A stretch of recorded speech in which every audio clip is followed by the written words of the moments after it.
शूची द्वारा अभिनीत नवीनतम थ्रिलर फिल्म नेटफ्लिक्स पर रिलीज हो गई है। इसमें दिखाया गया है कि उसकी बेटी को मानव तस्करों ने इतना प्रताड़ित किया कि वह कोमा में चली गई। बदला लेने के लिए वह मृत अपराधी को फिर से जिंदा कर देती है, जिससे उस आदमी को धरती पर नर्क का एहसास होता है। फिल्म की शुरुआत डरावनी है। एक देवदूत एक लंबी भुजाओं वाला गिब्बन वेदी पर रखता है। उस समय गिब्बन जीवित था, लेकिन देवदूत हथियार निकालता है और सबके सामने उसकी हत्या कर देता है। ताजा खून तुरंत बोरे को लाल कर देता है। फिर एक देवी प्रकट होती है जो बंदर की लाश पर अपनी दिव्य सांस छोड़ती है। आसमान में बिजली कड़कती है। हैरानी की बात है, मरा बंदर चमत्कारिक रूप से फिर से जीवित हो जाता है और भीड़ की ओर दौड़ता है।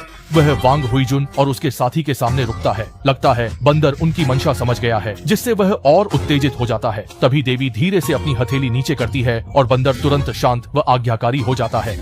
फिर वह बंदर देवी के सामने घुटनों के बल बैठा। दोनों ने देवी की शक्ति देखकर मन ही मन एक इच्छा मांगने का सोचा। मेरी बेटी 3 साल पहले एक हादसे का शिकार हो गई थी। अब वह एक वेजिटेटिव स्टेट में है, यानी कोमा में है। क्या कोई तरीका है जिससे वह होश में आ सके? मुझे लगता है कि तुम्हारी बेटी अभी भी जिंदा है, लेकिन हम कुछ नहीं कर सकते। लेकिन वह अब सिर्फ सांस ले रही है, उसमें और मौत में कोई फर्क नहीं है। जीवन और मृत्यु में अंतर होता है। तुम्हारी बेटी ने अभी वह सीमा पार नहीं की है। जीवित लोगों को पुनर्जीवित नहीं किया जा सकता।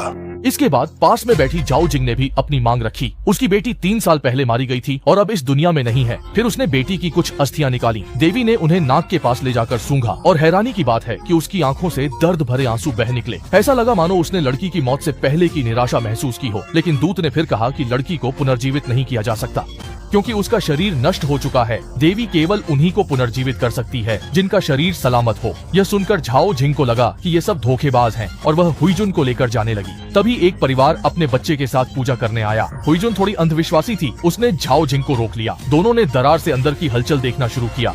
अच्छे से अलविदा कह दो प्यारी। इन दिनों खुश थी ना? हाँ।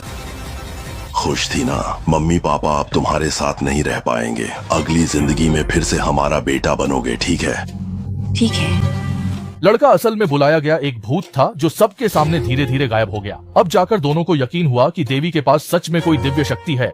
उनकी बेटी को मानव तस्करों ने बेच दिया था, जिनका सरगना झांग शिकाई नाम का एक अपराधी था। 3 बार सुनवाई और अपील के बाद आखिरकार झांग शिकाई को मौत की सजा सुनाई गई। एक छोटी लड़की जब मिली तो उसे इतनी बुरी तरह से प्रताड़ित किया गया था कि उसका शरीर पूरी तरह जख्मी था। जब एक लड़की को बचाया गया तो उसकी हालत कैसी थी? कोमा में जाने के बाद उसकी पूरी जिंदगी बर्बाद हो गई। टीवी पर जिस एक मौत और एक कोमा में गई लड़की की खबर दिखाई जा रही थी, वे लड़कियां वांग हुईजुन और जाओ जिंग की बेटियां थीं। लेकिन जो लड़की कोमा में चली गई वह थी जेन जेन। उसका बूढ़ा पिता सिर्फ अस्पताल में ही नहीं था,